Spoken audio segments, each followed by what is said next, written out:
আল্লাহ রাব্বুল আলামিন বলছেন মসজিদ ওই সমস্ত লোকজন আবাদ করবে যারা নামাজ কায়েম করে। নামাজ কায়েম করে কথাটার অর্থ কি?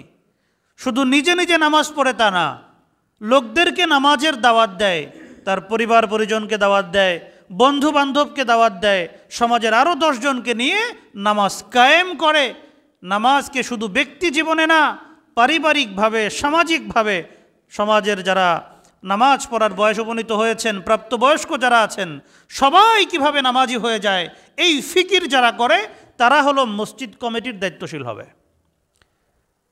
কিন্তু আফসোসের বিষয় দেখেন, আমাদের সমাজে এখন যারা মসজিদ কমিটির সদস্য আছেন এদের বড় একটা অংশ নিয়মিত নামাজেই আসেন না।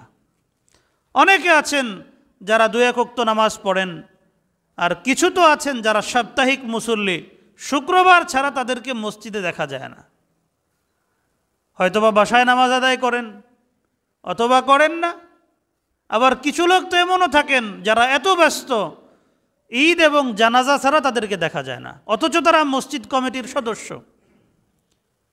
তাহলে অবস্থা যদি এই হয়, মসজিদ হেদায়েতের জরিয়া কেমনে হবে ভাই? আল্লাহ তো বলে দিয়েছেন 4টা শর্ত, এর মধ্যে দ্বিতীয় শর্ত হলো নামাজ কায়েম করতে হবে। যারা নামাজি 5 ওয়াক্ত যারা মসজিদে আসেন তারা যদি মসজিদ কমিটির সদস্য হন, তাহলে তিনি নামাজে আসছেন, মসজিদের অবস্থা দেখলেন যে মসজিদে কোনটা প্রয়োজন, কোন জিনিসটা দরকার, ইমাম সাহেবের কি সমস্যা, মুয়াজ্জিন সাহেবের কি সমস্যা, কোথায় কি লাগবে না লাগবে, এই বিষয়গুলো তারা দেখতে পারবেন, বুঝতে পারবেন, সমস্যা হলে সমাধান করতে পারবেন। কিন্তু যদি কমিটির সদস্য যারা আছেন তারাই মসজিদে ঠিকমতো না আসেন, তাহলে এগুলো আদৌ সম্ভব হবে? সম্ভব হবে না। মুহতারাম মুসল্লিয়ানে কিরাম, আজ আমি আপনাদের সামনে সূরা আত-তাওবার 18 নম্বর আয়াত এবং সহিহ বুখারীর 6496 নম্বর হাদিস তিলাওয়াত করেছি।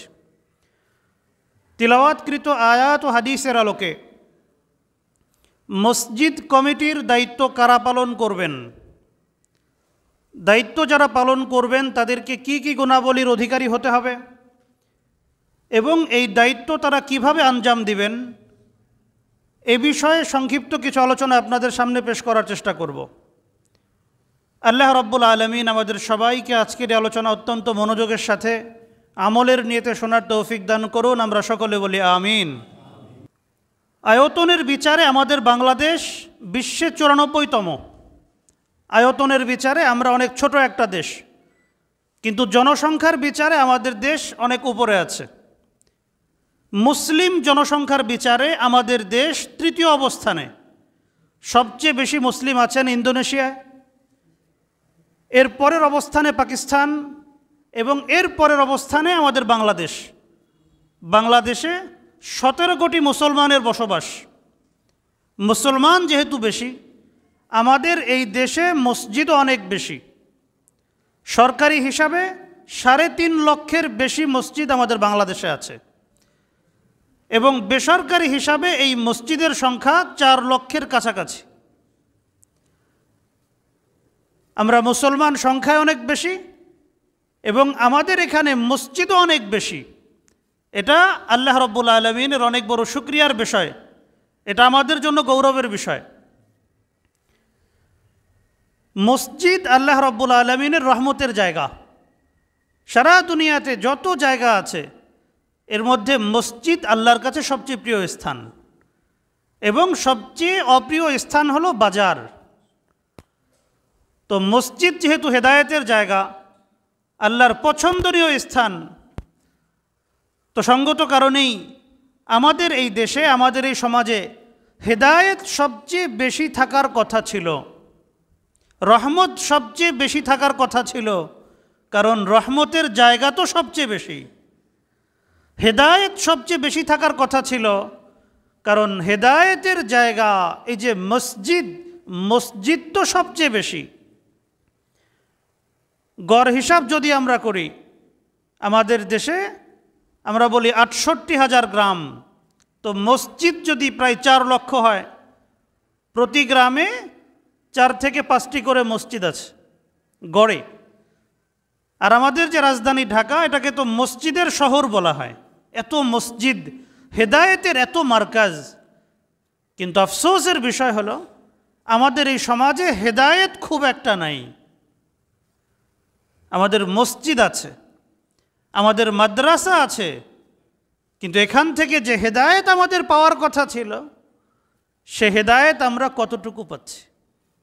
অনেক সুন্দর সুন্দর মসজিদ আমাদের দেশে হয়েছে, আমাদের দেশে হচ্ছে, এবং বহু মসজিদ তো এমন আছে যেগুলো পর্যটন স্পট হয়ে গেছে, এত সুন্দর করে বানানো হয়েছে। কোটি কোটি টাকা, শত কোটি টাকা ব্যয় করে মসজিদ তৈরি করা হয়েছে আমাদের এই দেশে। কিন্তু ওই মসজিদ থেকে হেদায়েত কেন আসছে না? এর কারণটা কি? এই জিনিসটা আমাদের খুঁজে দেখা দরকার। আমরা যদি খুঁজে দেখি তাহলে দেখতে পাবো এই মসজিদগুলো যারা পরিচালনা করছেন, মসজিদের ইমাম যারা আছেন, মসজিদের খতিব যারা আছেন, মসজিদ কমিটিতে যারা আছেন, তাদের নানাবিধ সমস্যার কারণে আমাদের এই মসজিদগুলো হেদায়েতের মাধ্যম না থেকে ক্ষেত্র বিশেষ এগুলো ফিতনার মার্কাজ হয়ে দাঁড়িয়েছে। মসজিদ হেদায়েতের জায়গা ছিল, কিন্তু হেদায়েত থেকে খালি। অনেক সুন্দর সুন্দর মসজিদ, আল্লাহর রসুলের ভবিষ্যৎবাণী আমাদের উপর বাস্তব হয়ে দাঁড়িয়েছে। আল্লাহ রসুল বলে গিয়েছিলেন, কিয়ামতের আগে এক জামান আসবে, মাসাজিদুহুম আমিরাহ ওয়া হিয়া খারাবুন আনিল হুদা, যে অনেক সুন্দর সুন্দর মসজিদ হবে, কিন্তু মসজিদগুলো হেদায়েত থেকে খালি হবে। এখন তো আমরা এটাই দেখতে পাচ্ছি, মসজিদ আছে, মুসল্লি নেই। মসজিদে অনেক সুন্দর বয়ানের মেম্বার আছে, কিন্তু মসজিদে হক কথা বলার মতো খতিব নেই। মসজিদের কোটি কোটি টাকা আছে, লক্ষ লক্ষ টাকা ব্যাংকে পড়ে আছে, কিন্তু মসজিদ যারা পরিচালনা করছেন তাদের সদিচ্ছার অভাব বলে, অন্য কোনো সমস্যা বলে এই অর্থগুলো জনকল্যাণমূলক কাজে লাগছে না, এগুলো হেদায়েতের জন্য কোনো কাজে আসছে না। এজন্য মসজিদের সাথে আমরা যারা সম্পৃক্ত আছি, মসজিদের ইমাম হই, মসজিদের মুয়াজ্জিন হই, মসজিদের খাদেম হই, খতিব হই, কমিটির সদস্য হই, আমাদের সতর্ক হতে হবে। সাধারণ মুসল্লি যারা আছেন তাদেরকেও সতর্ক হতে হবে। আমরা যারা আল্লাহর ঘর আবাদ করি, এখানে যারা আমরা ইবাদত করি, আমাদের গাফলতির কারণে, আমাদের ত্রুটির কারণে এই মসজিদগুলো যদি হেদায়েতের মার্কাজ আর না থাকে, এটা যদি ফিতনার জায়গা হয়ে যায়, হেদায়েত থেকে খালি হয়ে যায়, তাহলে আমাদের যে কপাল পোড়া আর কারা হবে? তো আল্লাহর ঘর আমরা যারা আবাদ করছি, আমরা যদি 4টি গুণ অর্জন করতে পারি, আল্লাহ রাব্বুল আলামিন ওয়াদা করেছেন, আল্লাহ রাব্বুল আলামিন ঘোষণা করেছেন, তাহলে তোমাদের মসজিদগুলো হেদায়েতের মার্কাজ হয়ে যাবে।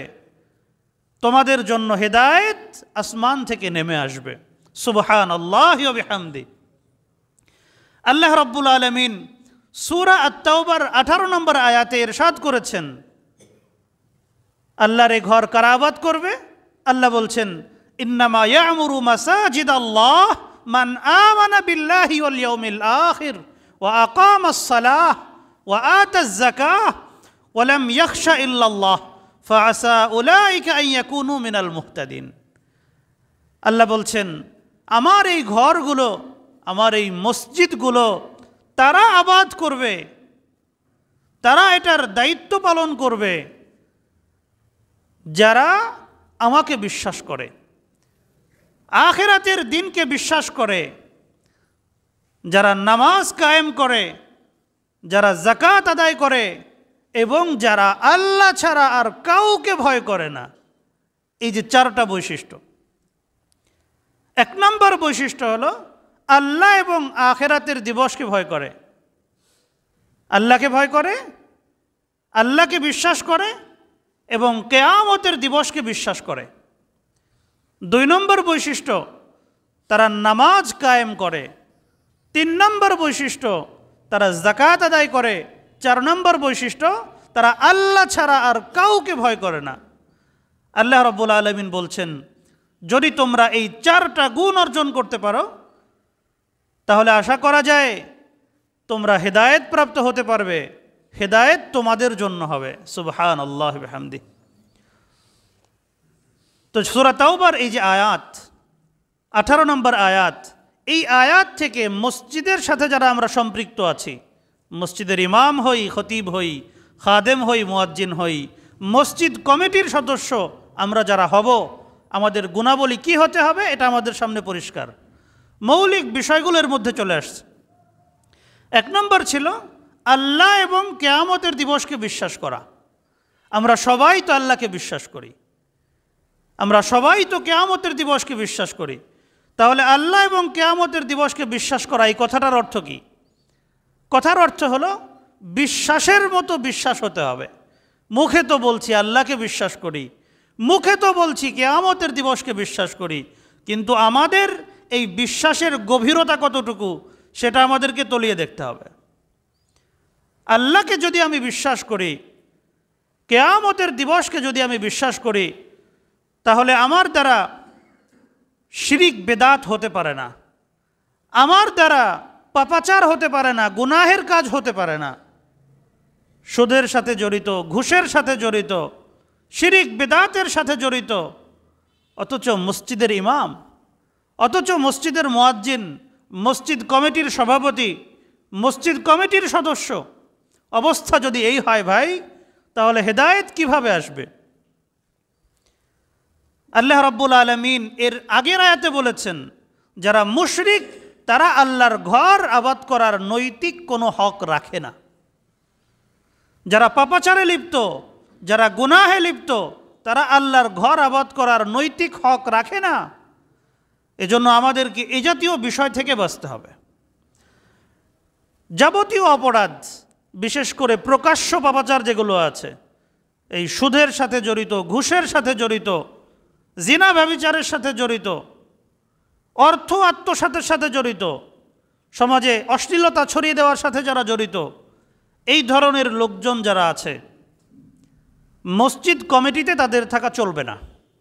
তারা যদি থাকেন তাহলে ওটার ওয়াবাল পুরো মসজিদ কমিটির উপর আসবে এবং মসজিদ এটা হেদায়েতের জরিয়া থাকবে না, ওটা ফিতনার মার্কাজ হয়ে যাবে। আমানতদারিতা থাকতে হবে, আল্লাহর উপরে বিশ্বাস, আখিরাতের দিনের উপরে বিশ্বাস।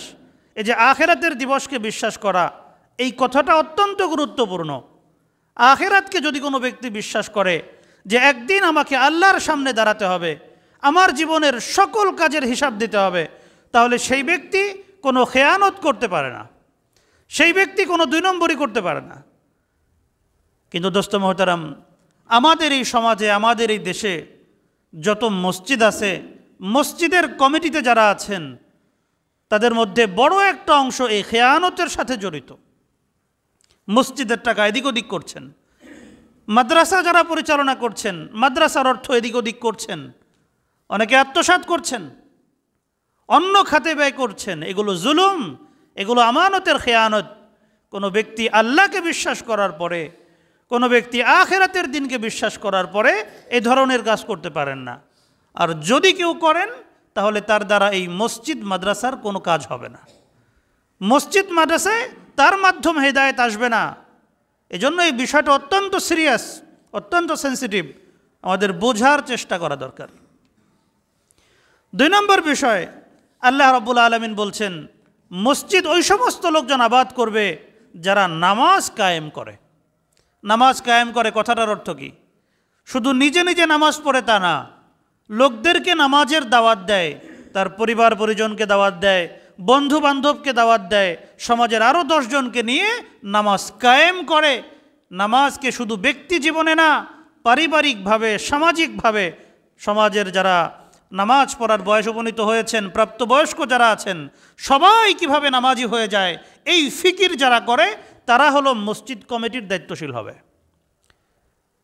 কিন্তু আফসোসের বিষয় দেখেন, আমাদের সমাজে এখন যারা মসজিদ কমিটির সদস্য আছেন, এদের বড় একটা অংশ নিয়মিত নামাজেই আসেন না। অনেকে আছেন যারা 2-1 ওয়াক্ত নামাজ পড়েন, আর কিছু তো আছেন যারা সাপ্তাহিক মুসল্লি, শুক্রবার ছাড়া তাদেরকে মসজিদে দেখা যায় না। হয়তোবা বাসায় নামাজ আদায় করেন অথবা করেন না। আবার কিছু লোক তো এমনও থাকেন যারা এত ব্যস্ত ঈদ এবং জানাজা ছাড়া তাদেরকে দেখা যায় না, অথচ তারা মসজিদ কমিটির সদস্য। তাহলে অবস্থা যদি এই হয়, মসজিদ হেদায়েতের জরিয়া কেমনে হবে ভাই? আল্লাহ তো বলে দিয়েছেন 4টা শর্ত, এর মধ্যে দ্বিতীয় শর্ত হলো নামাজ কায়েম করতে হবে। যারা নামাজি 5 ওয়াক্ত যারা মসজিদে আসেন তারা যদি মসজিদ কমিটির সদস্য হন, তাহলে তিনি নামাজে আসছেন, মসজিদের অবস্থা দেখলেন যে মসজিদে কোনটা প্রয়োজন, কোন জিনিসটা দরকার, ইমাম সাহেবের কি সমস্যা, মুয়াজ্জিন সাহেবের কি সমস্যা, কোথায় কি লাগবে না লাগবে, এই বিষয়গুলো তারা দেখতে পারবেন, বুঝতে পারবেন, সমস্যা হলে সমাধান করতে পারবেন। কিন্তু যদি কমিটির সদস্য যারা আছেন তারাই মসজিদে ঠিকমতো না আসেন, তাহলে এগুলো আদৌ সম্ভব হবে? সম্ভব হবে না। আল্লাহ রাব্বুল আলামিন 3 নম্বর যে কথাটা বলেছেন যে তারা যাকাত আদায় করবে, অর্থাৎ মসজিদ কমিটিতে যারা থাকবেন, মসজিদের মুসল্লি সাধারণ যারা থাকবেন, ইমাম, মুয়াজ্জিন, খাদেম, খতিব যারা থাকবেন, দায়িত্বশীল, তারা যাকাত আদায়ের ব্যাপারেও যত্নশীল হবেন। যারা যাকাত আদায় করছেন, নিজেদের সম্পদ অন্যদেরকে বিলিয়ে দিচ্ছেন, নফল দান সদকা করছেন, অর্থাৎ দানের হাত যাদের প্রসারিত, এই লোকগুলো মসজিদ কমিটির দায়িত্ব নেওয়ার অধিকতর উপযোগী, এরাই মসজিদ কমিটিতে আসার হকদার। যারা যাকাত আদায় করেন না, যারা নফল দান সদকা করেন না, তারা যদি মসজিদ কমিটিতে আসেন তাহলে ততটা কাজ হবে না যাকাত আদায়কারী, নফল দান সদকাকারী ব্যক্তিরা আসলে যে ফায়দাটা হবে। আজকাল আমাদের সমাজের দিকে একটু তাকিয়ে দেখুন, আমাদের শহরে, আমাদের সারা দেশেই একই অবস্থা বিরাজ করছে। মসজিদ কমিটিতে যারা আছেন, অনেক ধনী লোকজন আছেন, তারা অন্য লোকদের থেকে যাকাত সংগ্রহ করে সমাজের দুস্থ গরিবদের মাঝে বিতরণ করবেন দূরে থাক, তারা নিজেদের যাকাতটাই ঠিকমতো আদায় করেন না। ব্যাংকে লক্ষ লক্ষ টাকা, কোটি কোটি টাকা পড়ে আছে, কিন্তু তার যাকাত ঠিকমতো আদায় করছেন না, নাম কাওয়াস্তে যাকাত দিচ্ছেন। অথচ উচিত তো ছিল, মসজিদ যেহেতু একটা কল্যাণ সংস্থার মতো, মসজিদ এটা মুসলমানদের যাবতীয় ধর্মীয় কর্মকাণ্ডের মূল কেন্দ্র, হেডকোয়ার্টার। নবী করিম সাল্লাল্লাহু আলাইহি সাল্লাম এখান থেকে সমস্ত কার্যক্রম পরিচালনা করেছেন। তো মসজিদ কমিটিতে যারা থাকবেন তারা কেবলমাত্র নিজেদের যাকাতই আদায় করবেন তা না, বরং তারা সমাজের আরও যারা যাকাত দিচ্ছেন তাদের থেকে যাকাত সংগ্রহ করে হকদারদের মধ্যে সুষম বন্টন করবেন, টাকাটাকে উপযুক্ত কাজে লাগাবেন। এটা ছিল কর্তব্য এবং করণীয়। অথচ অবস্থার বিপরীত, যারা দায়িত্বশীল তাদের বড় একটা অংশ হিসাব করে যাকাত দেন না, নাম কাওয়াস্তে যাকাত দিয়ে দিচ্ছেন। অবস্থা যদি এই হয় তাহলে ভাই আমাদের সমাজে হেদায়েত কিভাবে আসবে? আর 4 নম্বর বিষয়, তারা আল্লাহ ছাড়া আর কাউকে ভয় করবেন না। মসজিদের ইমাম যিনি আছেন, মসজিদের খতিব যিনি আছেন, মসজিদ কমিটির দায়িত্বশীল যারা আছেন, তারা ভয় করবেন কাকে? কেবলমাত্র আল্লাহকে, আল্লাহ ছাড়া আর কাউকে ভয় করবেন না। ইমাম যিনি আছেন, খতিব যিনি আছেন, তিনি আল্লাহকে ভয় করবেন এবং যখন যে কথা বলার দরকার কোরআন হাদিসকে সামনে রেখে তিনি সেটা আলোচনা করবেন।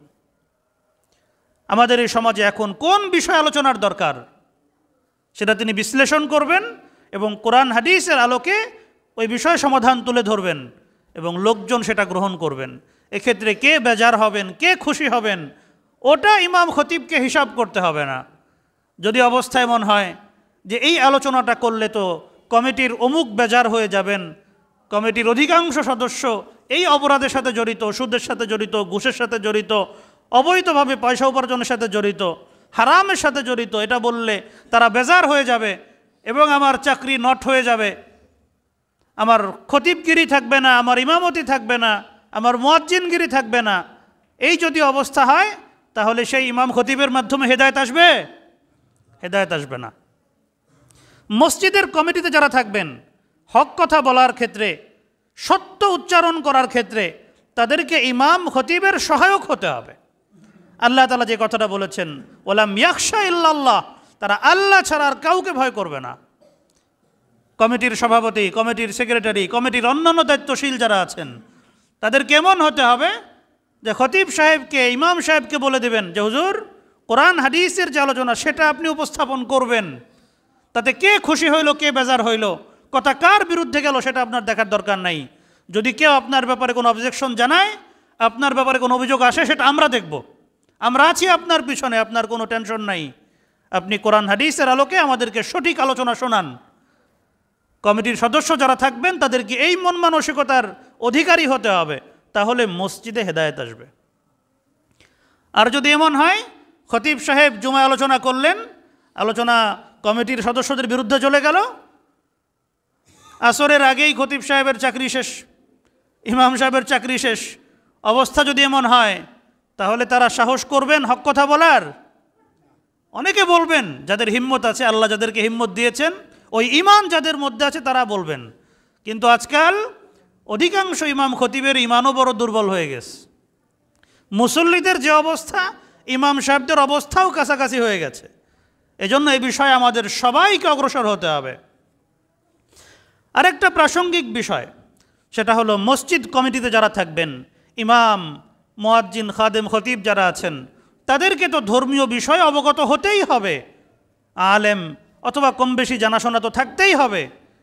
কমিটিতে যারা থাকবেন তাদেরকেও ইসলামের বেসিক যে নলেজটা আছে, ইসলামী শিক্ষার মৌলিক যে দিকগুলো আছে, সে সম্পর্কে এলেম রাখতে হবে। যিনি কমিটির সভাপতি হবেন, যিনি মসজিদ কমিটির সেক্রেটারি হবেন, অন্যান্য সদস্য যারা হবেন, তাদের যদি ইসলামের মৌলিক জ্ঞান না থাকে, তাহলে তো যে যা বলবে বাস ওনারা তার পিছনে দৌড় দিবেন। এজন্য মৌলিক জ্ঞান থাকা এটা অত্যন্ত জরুরি। যদি কোনো ব্যক্তি আলেম না হন, অসুবিধা নেই, আলেমদের সাথে তিনি সম্পর্ক রাখবেন। কোনো বিষয় খতিব সাহেবকে জিজ্ঞাসা করবেন, ইমাম সাহেবকে জিজ্ঞাসা করবেন, অথবা কোনো আলেমের তত্ত্বাবধানে ধর্মীয় কিতাবাদি পড়ে জ্ঞান অর্জন করার চেষ্টা করতে থাকবেন। এটা অত্যন্ত জরুরি বিষয়, কারণ এটা ধর্মীয় প্রতিষ্ঠান। তো কমিটিতে যারা থাকবেন, দায়িত্বশীল যারা হবেন, তাদের যদি ধর্মীয় জ্ঞান না থাকে, তাহলে তারা এই প্রতিষ্ঠানের নেতৃত্ব কিভাবে দেবেন? এজন্য এই বিষয়টা অত্যন্ত জরুরি। আমাদের অধিকাংশ মসজিদ হেদায়েত থেকে কেন খালি হয়েছে? কারণ কমিটিতে যারা আছে, ইসলামের সাথে তাদের অধিকাংশেরই কোনো সম্পর্ক নেই। ফাসেক ফুজ্জার, টাকা পয়সা আছে, অর্থ করি আছে, বাস তাকে তার সামাজিক মর্যাদার কারণে, তার টাকা পয়সার কারণে, তার দলীয় পদের কারণে তাকে মসজিদেও সভাপতি বানায় দেওয়া হয়েছে, তাকে একটা পদ দিয়ে দেওয়া হয়েছে। অধিকাংশ মসজিদে আপনি দেখেন এই অবস্থা বিরাজ করছে। একজন গণ্যমান্য ব্যক্তি, তাকে কমিটির সভাপতি বানানো নিষেধ না, কিন্তু তাকে ধর্মীয় বিষয় জ্ঞান অর্জন করতে হবে। কারণ তা না হলে তিনি তো এখানে সঠিকভাবে নেতৃত্ব দিতে পারবেন না, তিনি নেতৃত্ব দিতে ব্যর্থ হবেন। এবং তিনি যদি ব্যর্থ হন, তাহলে কিন্তু পুরো প্রতিষ্ঠানটা বসে পড়বে, পুরো প্রতিষ্ঠান তার গতি হারাবে। এজন্য এ বিষয়ে জ্ঞান অর্জন করতে থাকা এটা অত্যন্ত জরুরি একটা বিষয়। যদি আমরা এই বিষয়গুলো অর্জন করি, তাহলে আমাদের মসজিদগুলো হেদায়েতের মার্কাজ থাকবে। কিন্তু তা না করে যদি আমরা আমাদের মন খাহি কমিটির সভাপতি নির্বাচন করলাম, সদস্য নির্বাচন করলাম, আমাদের মন খুশি আমরা ইমাম মুয়াজ্জিন নির্বাচন করলাম, ইসলামী শরিয়ার মৌলিক নীতিমালা আমরা খেয়াল করলাম না, এমন যদি হয়, তাহলে এই যে কমিটি, এই যে মসজিদ, এটা কিয়ামতের আলামত হয়ে দাঁড়াবে। আমাদের দেশের অধিকাংশ মসজিদ কমিটি, অধিকাংশ মসজিদের ইমাম খতিব যারা আছেন, দায়িত্বশীল যারা আছেন, তারা নিজেরাই কিয়ামতের আলামত হয়ে বসে আছেন। কিভাবে কিয়ামতের আলামত হয়ে বসে আছেন? সহিহ বুখারীর 6496 নম্বর হাদিস, হযরত আবু হুরায়রা রাদিয়াল্লাহু তাআলা আনহু বর্ণনা করেছেন যে আল্লাহর রাসূল সাল্লাল্লাহু আলাইহি ওয়াসাল্লাম বলেছেন, ইযা যুইয়াতিল আমানাহ ফাউতাযিরিস সাআহ, যখন আমানত নষ্ট করা হবে তখন তোমরা কিয়ামতের অপেক্ষা করতে থাকো। আমানত যখন নষ্ট করা হবে তখন তোমরা কিয়ামতের অপেক্ষা করতে থাকো।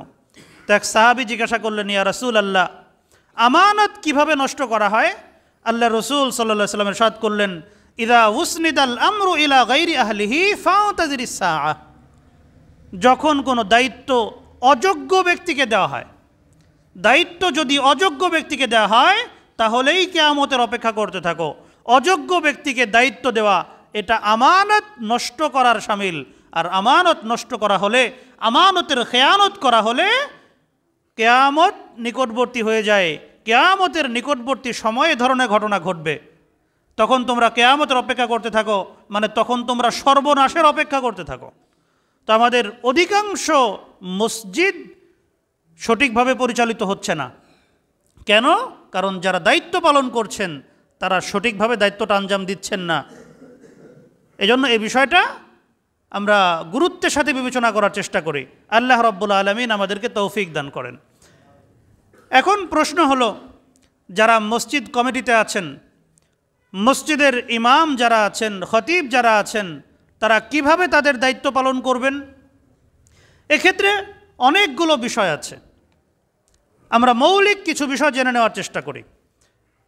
এক নম্বর, নামাজের প্রতি আমাদেরকে দায়িত্বশীল হতে হবে। আমরা নিজেরাও সঠিকভাবে নামাজ আদায় করব এবং আমাদের পরিবার পরিজন যারা আছেন, আমাদের বন্ধুবান্ধব যারা আছেন, আমরা তাদেরকেও নামাজের দাওয়াত দিব। ইমাম সাহেব যারা আছেন তারা তো ইমাম, তাদেরকে নামাজ পড়তেই হয়। খতিব যারা আছেন, ওলামা একরাম যারা আপনাদের সামনে কথা বলেন, আপনাদের সামনে থাকেন, তাদের নামাজ তো হচ্ছেই। তো আমরা বাদবাকি যারা আছি, নামাজের বিষয়ে আমাদেরকে সর্বোচ্চ সতর্ক হতে হবে, সর্বোচ্চ দায়িত্বশীলতার পরিচয় দিতে হবে। 2 নম্বর, যাবতীয় নাফরমানি থেকে, যাবতীয় গুনাহ থেকে আমাদেরকে বিরত থাকতে হবে। ইমাম যারা আছেন, খতিব যারা আছেন, কমিটির সদস্য যারা আছেন, তারা যদি পাপাচারে জড়িয়ে যান, তারা যদি গুনাহে জড়িয়ে যান, তাহলে লোকজন দ্বীনের পথে, ইমানের পথে, নামাজের পথে ফিরে আসবে কিভাবে? যাদেরকে দেখে আসবে তারাই তো গুনাহে লিপ্ত। আমাদের এই শহরে, আমাদের এই দেশে বহু মসজিদ এমন আছে যেই মসজিদের কমিটির সদস্যরা নিজেরাই গান বাজনার সাথে জড়িত। কমিটির একজন দায়িত্বশীল সভাপতি, সেক্রেটারি, তার মেয়ের বিয়ে 3 দিন আগে থেকে ড্যাকসেট বাজতেছে, 3 দিন আগে থেকে অশ্লীলতা শুরু হয়ে গেছে। তাহলে তিনি কিভাবে অন্য লোকদেরকে এই নাফরমানি থেকে বিরত থাকার উপদেশ দিবেন? আদৌ সম্ভব?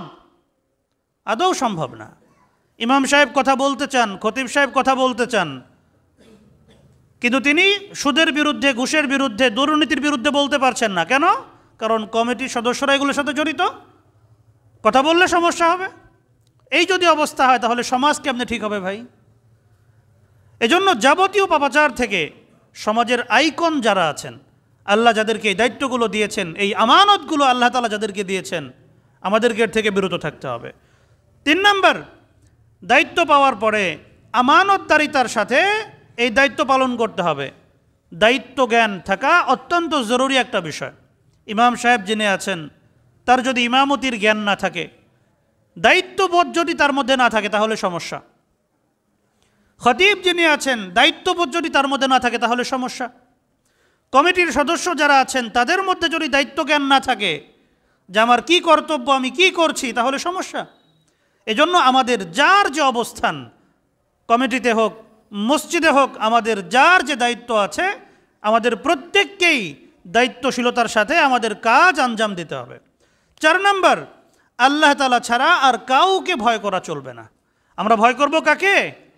একমাত্র আল্লাহকে। আল্লাহকে যদি ভয় করতে পারি, আল্লাহর ভয় যদি আমাদের মধ্যে আসে, তাহলে আল্লাহ রাব্বুল আলামিন আমাদেরকে অন্যান্য ভয় থেকে হেফাজত করবেন।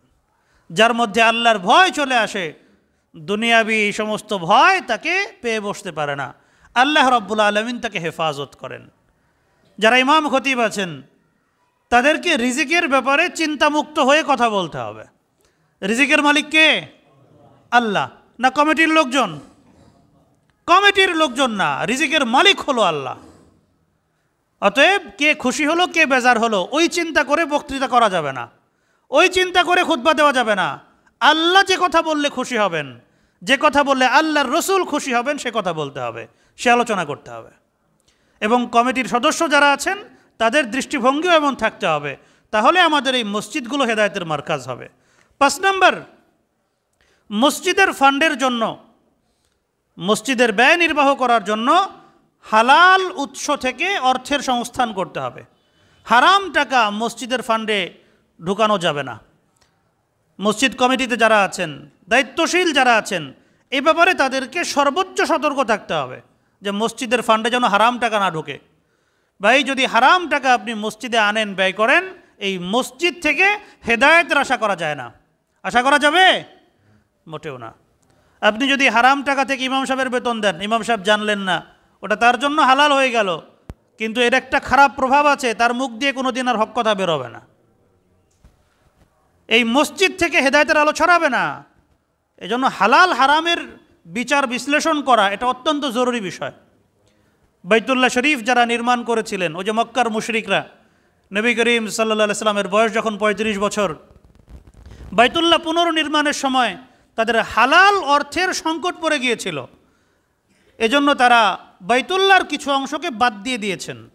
অর্থাৎ অর্থ যেহেতু কম, যতটুকু সম্ভব অতটুকু নিয়েই তারা কাজ করেছেন।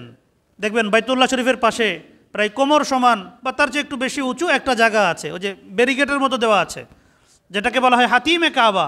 যারা আপনারা হজ বা উমরা করেছেন তারা তো খুব ভালো করেই জানেন, ওটা কিন্তু বাইতুল্লাহর অংশ।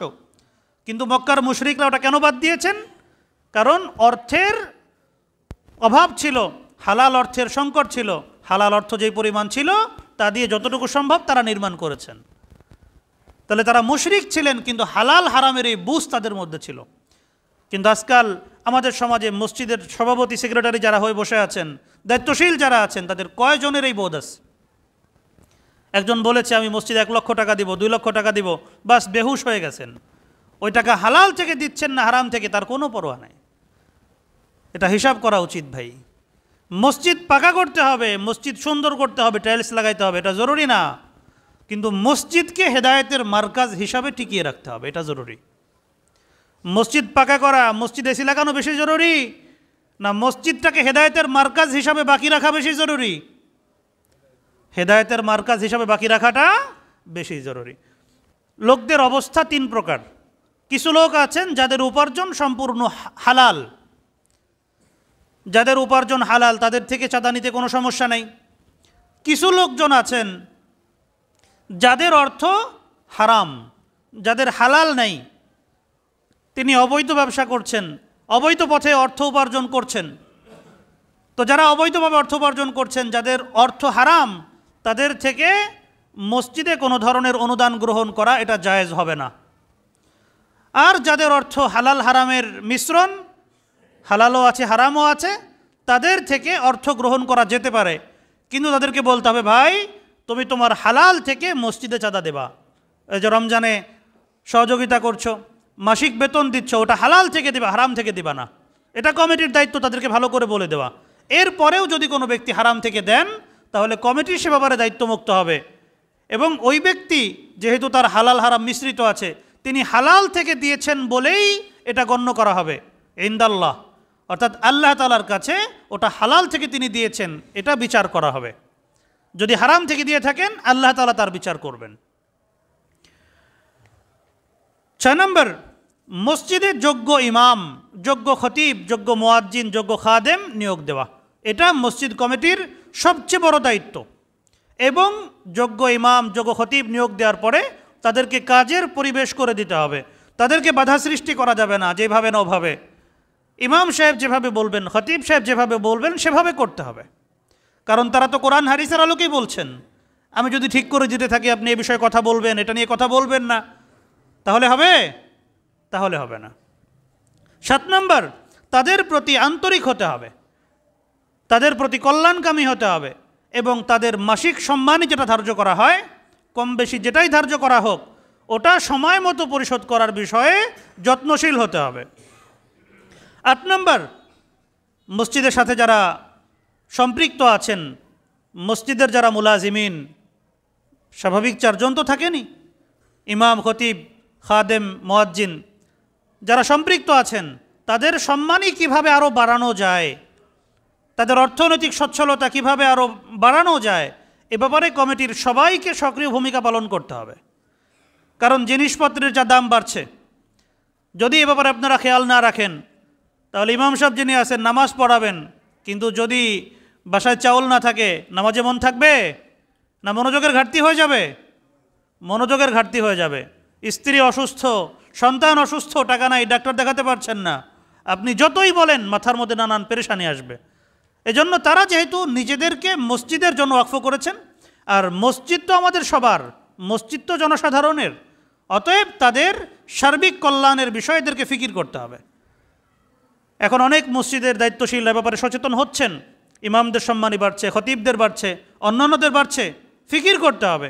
কিন্তু আফসোসের বিষয় হলো বহু মসজিদ কমিটি এমন আছে যারা ব্যাংকে টাকা ফেলে রেখেছে, লক্ষ লক্ষ টাকা ব্যাংকে পড়ে আছে, কিন্তু মসজিদের সাথে যারা সম্পৃক্ত আছেন, মসজিদের ইমাম খতিব, তাদের বেতনের অবস্থা বড় করুন।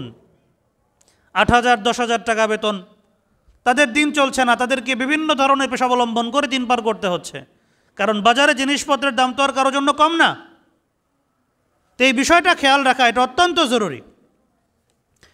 অনেকে আছেন যে বেতন দিচ্ছেন খুবই অল্প টাকা, আবার বলে বেড়াচ্ছেন যে আরে সমস্যা নাই, হুজুরদের টাকায় বরকত আছে। এই যে কথাটা বলা হচ্ছে যে হুজুরদের বেতনে বরকত আছে, অল্প দিলে কি হবে? আপনি ব্যাংকে টাকা ফেলে রাখবেন, টাকা থাকতেও আপনি দিবেন না, আর এই কথা বলবেন, এটা বরদাস্ত করার মতো না। এটা উপহাস করা, এটা ধৃষ্টতা প্রদর্শন করা। যারা এই ধরনের কাজ করবে তাদেরকে কিয়ামতের দিন আল্লাহ তাআলার দরবারে অবশ্যই জবাবদিহিতার সম্মুখীন হতে হবে। 9 নম্বর, সকল সদস্যের সাথে পরামর্শ করে কাজ সম্পাদন করা। মসজিদের প্রধান দায়িত্বশীল যারা থাকবেন, বিশেষ করে সভাপতি সাহেব, সেক্রেটারি সাহেব, আরও যারা আছেন, তাদেরকে সবার সাথে কথা বলে সবার মতামত নিয়ে এই দায়িত্বটা পালন করার চেষ্টা করতে হবে। একক কোনো সিদ্ধান্ত চাপিয়ে দেওয়া যে আমার পছন্দ হয়েছে, আমার ভালো লেগেছে, এজন্য আমি এটা করলাম, এটা এভাবে করতে হবে, এটা সঠিক নয়। সবাই যেভাবে মতামত দিবেন পরামর্শ করে তারপর কাজ সম্পাদন করতে হবে।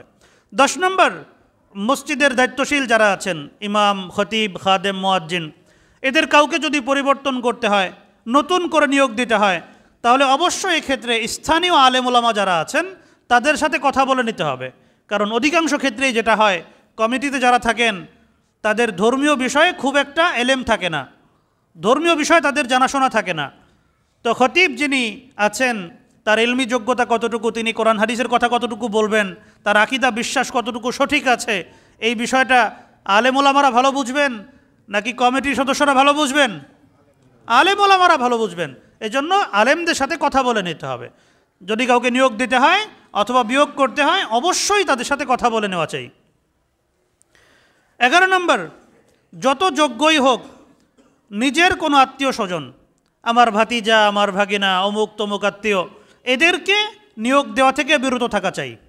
রমজানে হাফেজ সাহেব নিয়োগ দেওয়ার সময় অথবা মসজিদের ইমাম নিয়োগ দেওয়ার সময়, খতিব নিয়োগ দেওয়ার সময় আত্মীয় স্বজন যারা আছেন তাদেরকে অ্যাভয়েড করাটাই সবচেয়ে ভালো। হ্যাঁ, তিনি অনেক যোগ্য হতে পারেন, কিন্তু নিয়োগ দেওয়া হলে পরবর্তীতে কথা উঠতে পারে কি পারে না? কথা উঠতে পারে, স্বজন প্রীতির অভিযোগ উঠতে পারে। এজন্য আত্মীয় স্বজন থাকলে আমরা তাদেরকে অন্যত্র ব্যবস্থা করব, কিন্তু আমি যে মসজিদের দায়িত্বশীল, আমি যে মসজিদের ইমাম, আমি যে মসজিদের খতিব, আমি আমার কোনো আত্মীয়কে অথবা আমার মহব্বতের কাউকে সেখানে নিয়োগ দেওয়ার চেষ্টা করব না ইনশাআল্লাহ। 12 নম্বর, নিজের রাজনৈতিক বা সামাজিক প্রভাব সেটা মসজিদে আমরা দেখানোর চেষ্টা না করি। আমি মসজিদের খতিব, আমার রাজনৈতিক প্রভাব আছে। আমি মসজিদের সভাপতি, আমার সামাজিক প্রভাব আছে। সামাজিক প্রভাব আছে, আমার ইজ্জত সম্মান আছে, সেটা বাইরে থাকবে, যেখানে আছে সেখানে থাকবে। সেটা যদি আমি মসজিদের মধ্যে দেখানোর চেষ্টা করি, ওই জোর যদি আমি এখানে খাটানোর চেষ্টা করি, তাহলে সেটা অন্যায় হবে, ওটা ন্যায়সঙ্গত হবে না, এবং সেটার জন্য আল্লাহ তাআলার কাছে অবশ্যই জবাবদিহি করতে হবে। আমাদের দেশে বহু মসজিদ আছে যেই মসজিদের দায়িত্বশীলরা নিজেদের সামাজিক প্রভাব, নিজেদের রাজনৈতিক প্রভাব মসজিদে খাটানোর চেষ্টা করেন। অনেক ওই প্রভাব ব্যবহার করে দীর্ঘদিন মসজিদের সভাপতির পদ, সেক্রেটারির পদ, ইমামের পদ, খতিবের পদ ধরে রাখার চেষ্টা করেন। আমাদের দেশে দেখবেন এই যে ক্ষমতার পালাবদলের পরে বহু মসজিদের ইমাম পরিবর্তন হয়ে যায়, বহু মসজিদের খতিব পরিবর্তন হয়ে যায়, সভাপতি সেক্রেটারি পরিবর্তন হয়ে যায়। কেন? কারণ তারা এতদিন অন্যায়ভাবে ক্ষমতা জবরদখল করে রাখছেন নিজেদের এবং নিজের দলের প্রভাব প্রতিপত্তি খাটিয়ে। এটা অন্যায়, এটা অন্যায়, এটা অনেক বড় জুলুম। আল্লাহ রসুল সাল্লাল্লাহু আলাইহি সাল্লাম ইরশাদ করেছেন, কিয়ামতের দিন আল্লাহ রাব্বুল আলামিন 3 ব্যক্তিকে পবিত্র করবেন না, 3 ব্যক্তির দিকে রহমতের নজরে তাকাবেন না। তার মধ্যে এক ব্যক্তি হলো ওই ইমাম, ওই খতিব যার উপরে মুসল্লিরা অসন্তুষ্ট, সে অন্যায় লিপ্ত, সে পাপাচারে লিপ্ত, সে অপরাধ করছে, অনধিকার চর্চা করছে। এবং এই কারণে মুসল্লিরা তার উপর সন্তুষ্ট, কিন্তু সে তার পরোয়া না করে ইমামতি করেই যাচ্ছে, খতিবগিরি করেই যাচ্ছে, মসজিদের সভাপতির পদ, সেক্রেটারির পদ আঁকড়ে ধরে বসে আছে। এই ধরনের যারা, আল্লাহ রাব্বুল আলামিন কিয়ামতের দিন তাদের প্রতি রহমতের নজরে তাকাবেন না, তাদেরকে মাফ করবেন না, তাদেরকে জান্নাত দিবেন না।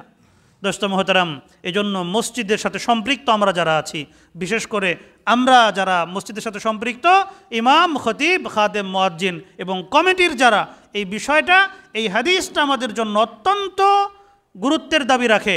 আমরা যেন হাদিসটাকে সেভাবে গুরুত্ব দেই এবং যেভাবে দায়িত্ব পালন করলে আমার আল্লাহ খুশি হবেন, আল্লাহ রসুল খুশি হবেন, আমাদের জন্য আখেরাতে জান্নাত প্রস্তুত হবে, সেভাবে দায়িত্ব পালন করতে পারি। আমরা সকলে ব্যাপারে ফিকিরমান্দ হই। আল্লাহ রাব্বুল আলামিন আমাদেরকে তৌফিক দান করুন। আমরা সকলে বলি আমিন। ওয়া আখিরু দাওয়ানা আনিল হামদুলিল্লাহি রাব্বিল আলামিন।